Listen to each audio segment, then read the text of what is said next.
Hello there, you're already here. So, what do you think of the next little project?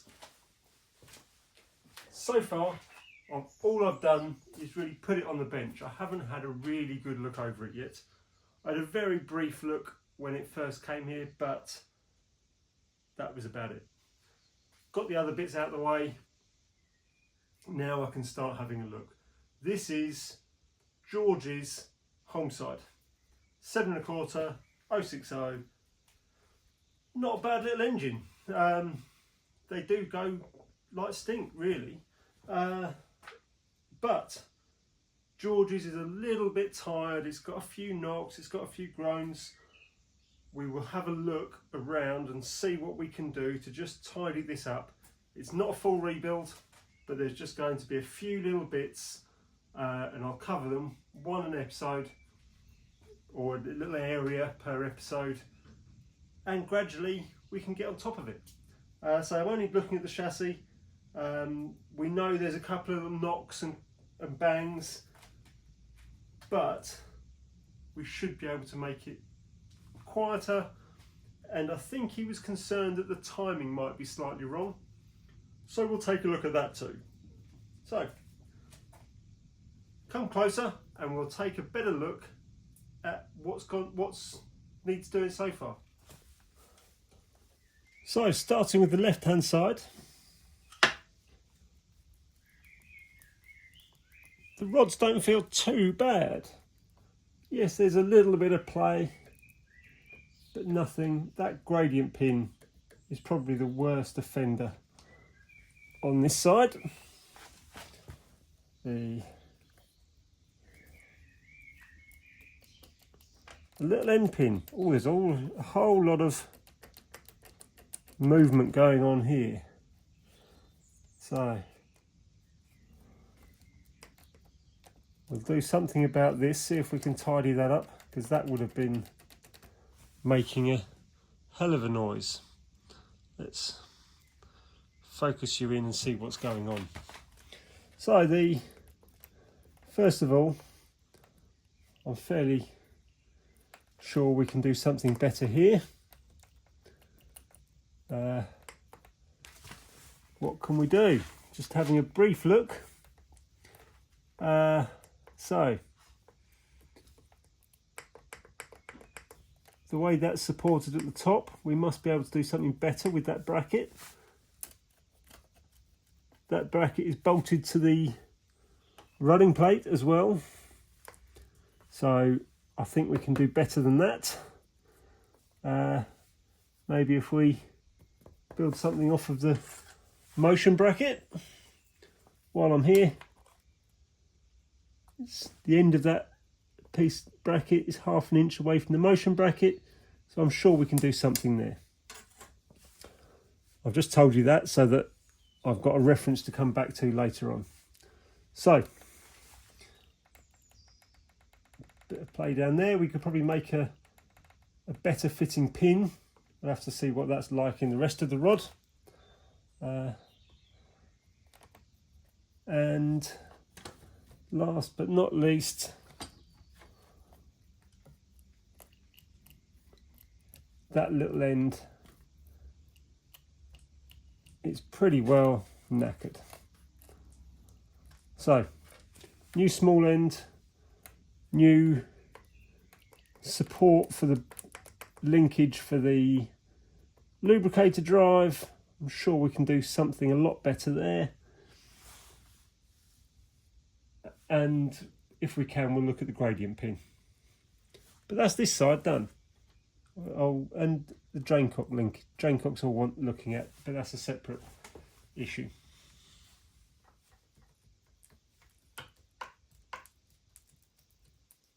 So a little bit in the back rod there, and in the gradient pin.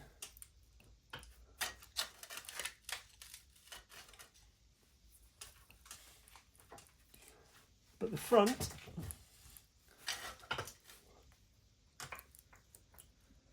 seems okay. We'll have a closer look as it comes off to sort the back off out, but I think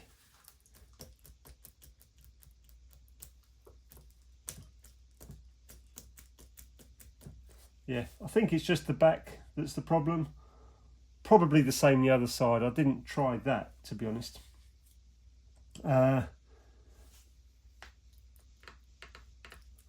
Big end feels good, but the little end feels non-existent. See how much there is there. 1/8 of an inch maybe. That's no good. So little ends which might want something doing with the crosshead itself. I hope not, we'll see. Little ends, I'll tell you what. Deal with that in a minute. Little ends, rear rod bushes, gradient pin. That's about it for this side. And that brings us on to the middle.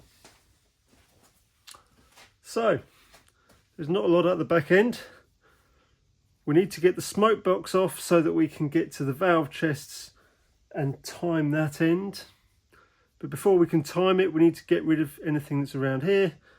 Let's have a look. Well, there's a lot of movement up and down on the way shaft, which translates mainly back to the reverser. But if I hold the reverser, there's quite a lot of play in this pin as well. So we'll have a look at that and see if we can beef up the reverser as well. Eccentrics. The right hand rear eccentric is worn, as is the forward, but the forward isn't done up fully. So a bit of that slack will go just by tightening up the bolts. And let's look at the left hand. Top one for the reverse is not too sad. The lower one for forward has a bit of play. So they can come off and be skimmed. With an eccentric, all the wear is normally fore and aft. That's what's doing all the work. So if we can clean the faces up on the bolting faces, we can close up and get rid of that wear. So that's quite easy to deal with actually. We just need to get to them. And not too bad on the die blocks. Well,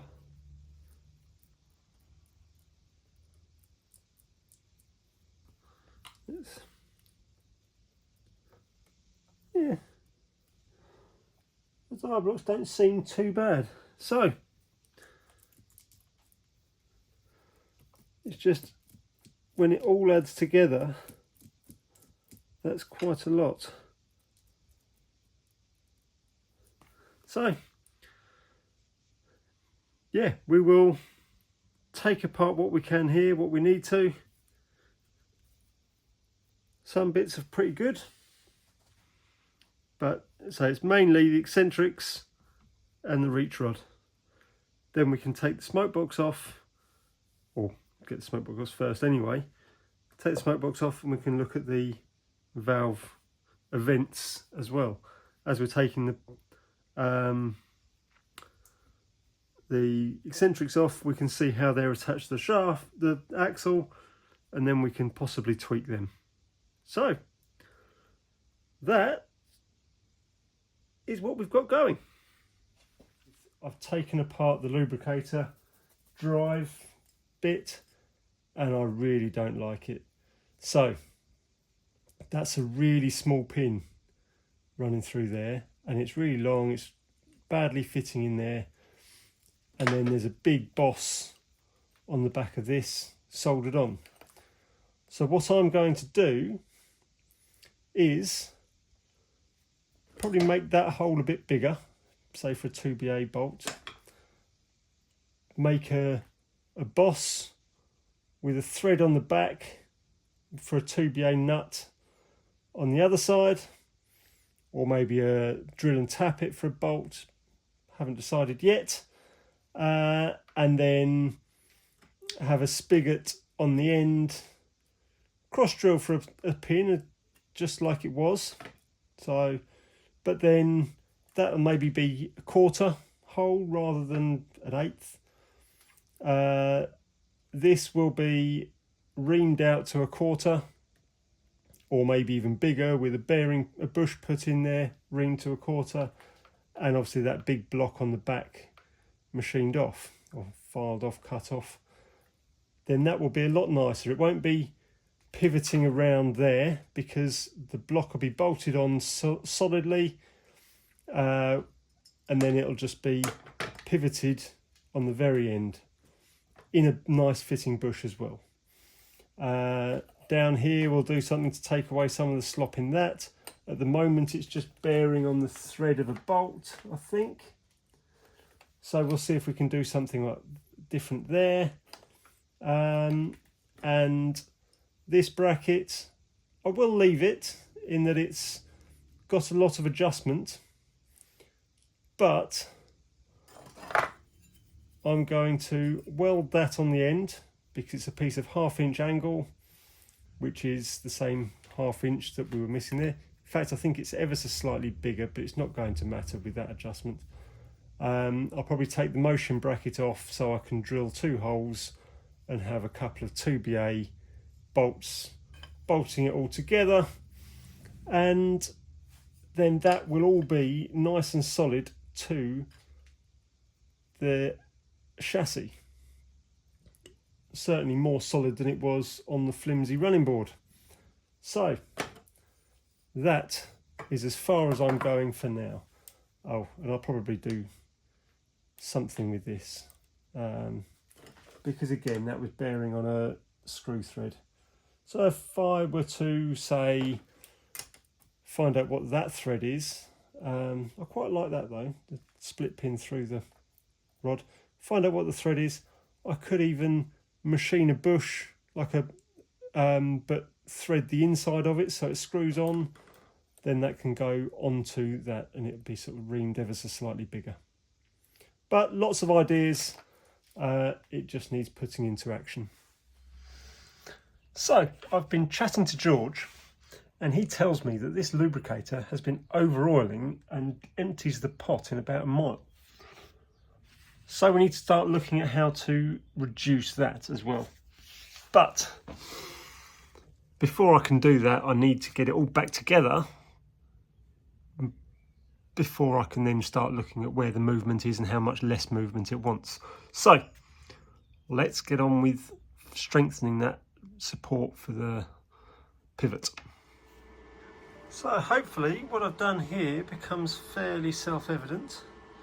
As you can see, I've extended that bracket with a piece of angle iron, which has been drilled and tapped with 2 holes to match 2 holes drilled and clearanced in the motion bracket. So that can bolt on there quite tightly with a couple of cap head screws, then I'll cut them down and that should be that. I did consider filling in that square as well, but I think I've decided to leave it as it is. I think that will be plenty strong enough for what this bracket is. So there's the motion bracket with the modified pivot bracket on top. The pivot arm I have bushed, go on the turned peg that I've got in there with a nut on the inside, and then held on with a nut on the outside.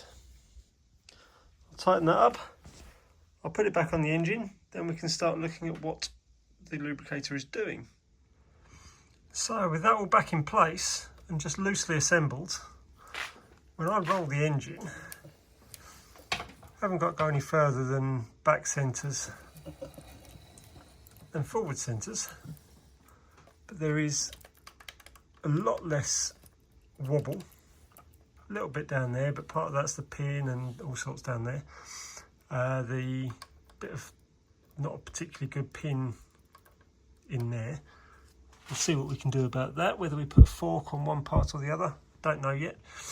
But watching the ratchet,